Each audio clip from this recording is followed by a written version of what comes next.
ইউনুস, ইউনুস, মোহাম্মদ ইউনুস। মোহাম্মদ ইউনুস হ্যাঁ, উনি শান্তির জন্য নোবেল পেয়েছিলেন। হলো সব থেকে বড় শান্তির ছেলে।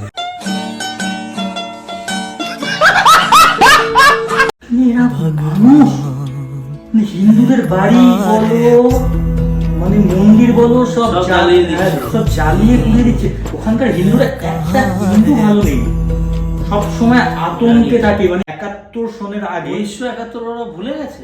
সেটাই তো আমার অবাক। 1971 আপনারা ভুলে গিয়ে আবার পাকিস্তানের সঙ্গে হাত মেলাচ্ছেন। দেশটাকে আবার পাকিস্তান করে ছাড়বে, তুমি মিলিয়ে নিও।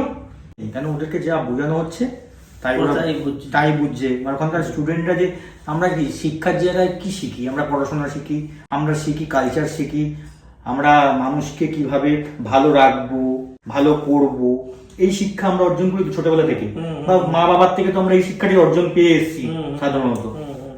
কিন্তু ওদের শিক্ষাটা জানি না।